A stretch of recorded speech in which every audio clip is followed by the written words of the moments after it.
So you love Marvel and you love looter shooters, so is it worth buying Marvel's Avengers, the new game that's launching on Friday? Now, because I bought the deluxe edition, I've got 72 hours early access to have a wander around, and I'm going to tell you what I think so far. My big worry about this game was the fact that I absolutely love the Marvel's films. I love Infinity War, I love Endgame, I've seen them loads of times, and not to mention the original Avengers Assemble, well, all of the Marvel films really, with the odd exception of course. I just love them, and what's really hard, and I was worried that I would not be able to let go of that version of these heroes. I'm really pleased to report that the way the game starts, like I've said, really helps you in accepting these characters, and the more you play, the more it shrugs off the movie Avengers that you've seen, and this is a good thing. It's a real good thing for the game, and it does it really cleverly by using Kamala Khan as our eyes, because we kind of feel stars in your eyes about, of course, the Marvel heroes, and when she meets them all one at a time in the opening mission, it's really good, and it's really funny, and the dialogue is really clever and snappy, and it's got exactly the right amount of humour, but not just the right amount of humour, it's the right style of humour as well.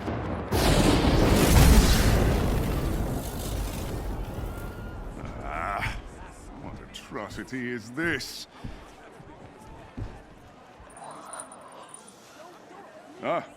Apologies.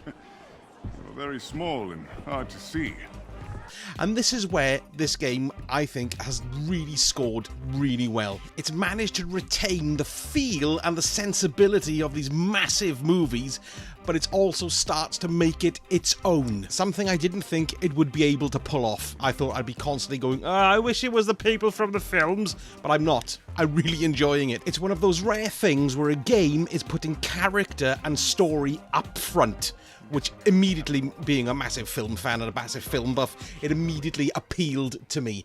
And a great example of this is, let's have a look at this scene. It's only a short little scene. It's between Kamala and Bruce Banner. There's no spoilers in it at all, but have a little look at how there's no dialogue, but this really funny scene starts to develop where they're sort of annoying each other on a bit of a road trip. Take a look at this.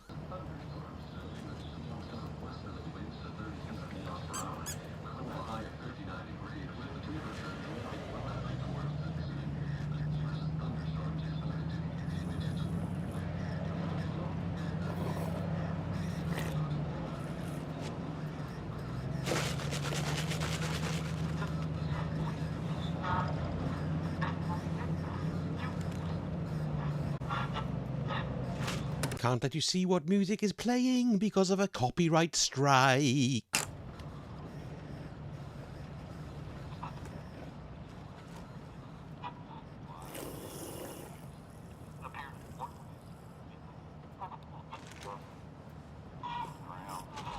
That's a neat little scene, and that kind of humour is all the way through it. It's done really well. But don't worry yourself about it not being much of a game underneath all this comedy and things like that, because there's a big game under it, a massive game.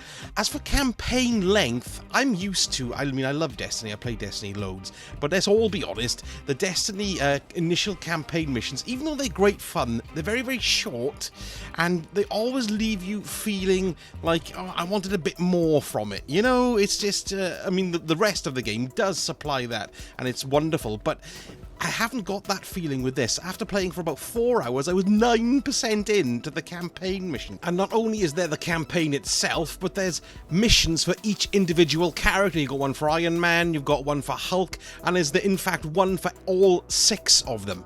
So you can see how this is going to be over 100 hours of gaming, really, that you've got here for your money. And then that's nothing to say about the end game material that's coming. I was just looking at the new War Table video that dropped earlier on today. So as well as the extra characters that are coming, they've just recently announced Kate Bishop and Hawkeye. Along with these 2 new characters comes new DLC. The DLC is a character because they bring their own character missions with them, which I think is a really good way of doing it rather than dropping a big event. But there's loads of other stuff as well. The end game stuff, like they've got raids, which come in the form of AIM Secret Labs, which is the highest level, so you've got to get to level 150 before you can even play it, and it does seem to be something that's all co-op, so you can't have any of the AI characters that you've got in it. You've got to have like a fire team really to go in there and kick their asses. And then there's also these things called Mega Hives, which seems to be a solo endgame event, which gives good rewards, but it's like a multi-layered thing where you kick asses on each level and you go through each of your heroes, and once you've run out all your heroes, you've gotten to the bottom. So it's almost like a high score table thing. I like the sound of that too, so it's really promising, all the stuff we've got in-game already. Now I want to talk a little bit about the social space that you get hold of pretty much about 4 hours or so in, and it's the helicarrier. And it's a really great little space. Well, it's not that little, actually, because it's got loads of different rooms in it, and it's kind of like the tower in Destiny. But there's loads to explore in it. There's chests all over the place, and loads of Easter eggs as well, so it's well worth you exploring. And, of course, it's character context sensitive, so if you're looking with Iron Man or you're looking with Kamala Khan, you will find different things, particularly if you go looking in their rooms. So that's well worth doing. And I also like the way that it changes as the missions develop, because when you first get there, it's completely knackered and it's all covered and there's bits hanging off everywhere, but as the game goes on, things start getting revealed and polished and shinied up and stuff, and it gives you the feeling of a dynamic world changing with story as it's being told. That's a really nice touch. Now, it does fancy itself as a bit of a looter shooter, and by that I mean there's going to be loads of things for you to collect. And now there's different types of gear that you can get. You can get the green, which is the uncommon, you've got the blue gear, which is rare, purple, which is epic, and the yellow, which is legendary. And the gear can have a different particle effect on it, and also a different technology house. So you can have either Stark, Hammer Industries, you can have PIM, which is pretty cool. So all of this gear has different affiliations and different particles which have different effects. For example, the one that I'm finding very humorous is the PIM particles, because if you hit a baddie in the face enough and they acquire enough PIM particles from the armor that you got equipped, they shrink and they become little peewees, and you can stamp on them and boot them around the place, which is quite funny. The gamma, for example, has an accumulative effect as well. If you hit somebody enough times with the gamma, it'll give them slow poison, which will affect their stats, and then if you overload them with the gamma, they'll explode with a gamma explosion, taking out all the turds around them, which is pretty cool. Now, to manage your gear, you've got your inventory locker, which you kind of unlock, at a certain point in the game, and this locker will hold 300 extra pieces of gear. So as you can imagine, you're going to be acquiring quite a lot of the stuff. What cool thing this has that the Destiny Vault doesn't have is that you can tag more than one item for deletion, and then you get all the resources for it. So you can go, don't want that one, don't want that one, don't want that one, don't want that one, don't want that one, and do it all en masse, which is really, really handy. That's bloody handy, that is, mind. Now, while we're talking about gear, let's talk about the vendors that start popping up in the helicarrier and what purchases you can make at them. Now, the first one I came across was ALISANDE Morales on the helicarrier. ALISANDE, I don't know. She's got daily missions there. Now, this is a daily mission that you can use to kick an ass of a villain you've already found. So that's a really cool thing. But it's also got requisitions or bounties there, so make sure you pick those up before you go out to do your missions, and then you get faction XP as a reward for these requisitions, and you'll also get resources as well, so it's worth checking in with her. She becomes available pretty much as soon as you get Iron Man. Now, the faction rank then will allow you to buy better gear, so like I said, you get faction rank rewards. Now, there's another chap called the Sidney Sidney Gaffer Levine, and he's in the hangar, and your faction rank will allow you to buy more gear from him. Now, this can be bought by using different resources, particularly fragments and upgrade modules. Fragments, you pick loads of them up in the world, so they're not really that hard to come by. Upgrade modules are a bit more rare. They do just seem to come in chests and things like that, but you'll be going to this guy, I think, for buying lots of different gear and armor pieces. So you can see how this aspect of the grind starts to get a bit addictive. Replaying missions, going to do different missions from the war table map to get your upgrades so you can buy stuff from old Sydney down here in the toilet. Now, as well as that gear vendor and the vendor for getting your XP for shield, that is at the time. You've also got Chastity McBride. Now, she's in the commissary of the helicarrier. Now, she's a cosmetic vendor, and you can buy stuff from her using the units currency. Now, that's not currency that you buy with your hard-earned cash. That's currency that you find in the game, in chests and stuff like that.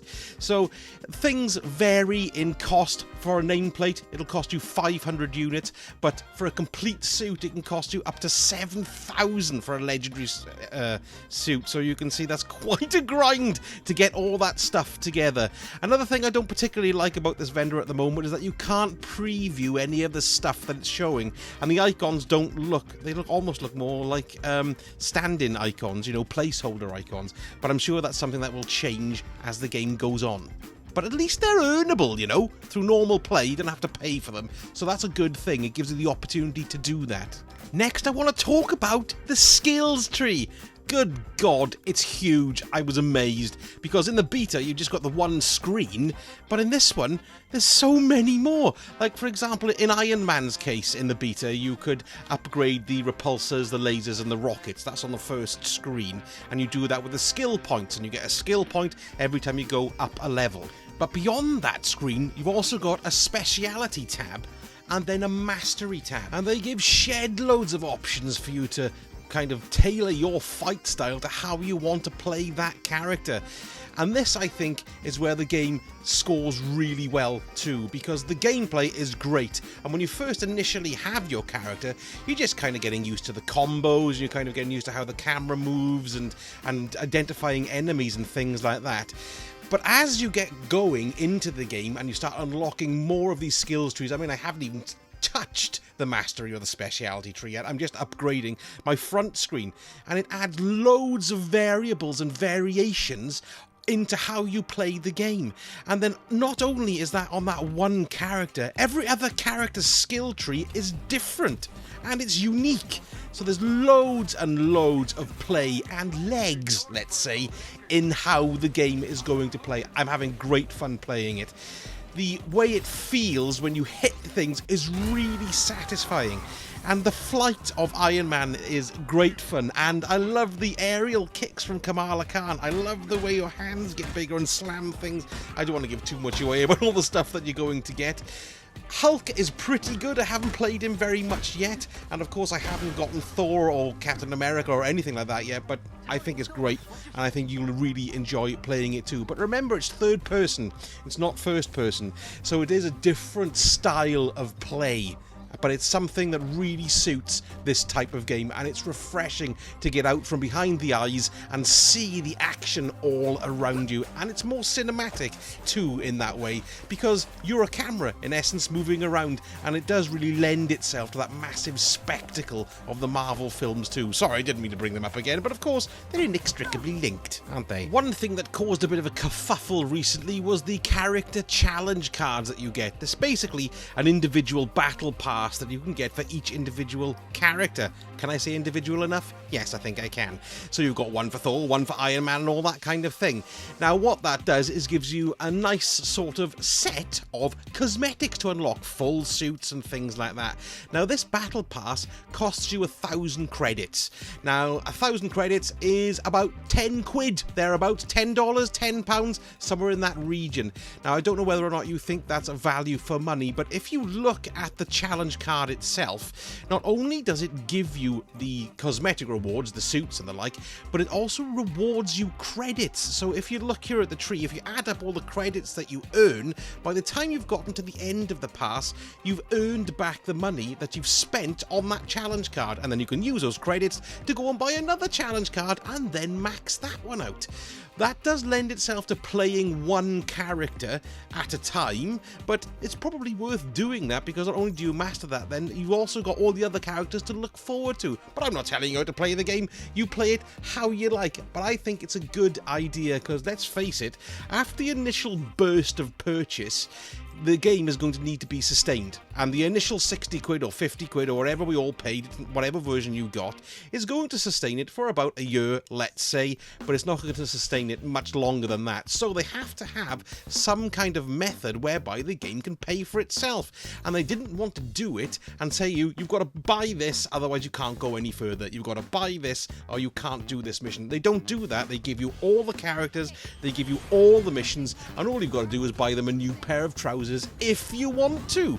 And I think that's a pretty good deal, to be honest, especially if the game continues to develop the way I think it will. Actually, just my dodgy maths helped me out a bit here, and you get about 1,400 credits back. Not the thousands, you get more money back from it. So how the bloody hell they're managing this, I don't know. I think it's going to take a lot of time to finish this challenge card, but there you go, I thought I'd drop that in as well. Having said all that, it's worth talking a bit about the marketplace, and I think this is where they've gotten it a little bit wrong, solely because of the pricing of some of the outfits. Like, they're like 1,400 credits, so that's about 15 quid or 13 quid for just one cosmetic costume. That's way, way too high. I won't be buying that. I'm sorry, that's just far too expensive. I'm going to stick with the challenge card pass, which I think they've worked out just right. And of course, with the initial purchase of the game, all challenge cards for all 6 of your first characters are given to you in with the price, so you can see how it all works. Good lord, look at the time! I thought this video was only going to be 5 minutes long, but never mind, there's so much to talk about. I wanted to sort of splurge it all out in one video, so then I can get on to doing various other videos about specific aspects of the game. Now then, let me just say to you, I think I'm really happy with my purchase. I think it's value for money and I'm really enjoying it. It's got great humour, great action, loads of stories, loads of brilliant characterizations, some very long campaigns, and an end game that's got a lot of potential. So personally, I recommend you buy it. I did, and I'm loving it. And if you did enjoy this video, then give me a subscribe, or even better than a subscribe, give me a like, and drop me a comment as well to let me know what you think about the game, or if you're considering buying it. In the meantime, I'm going to go back to the helicarrier and take a dump in Thor's toilet.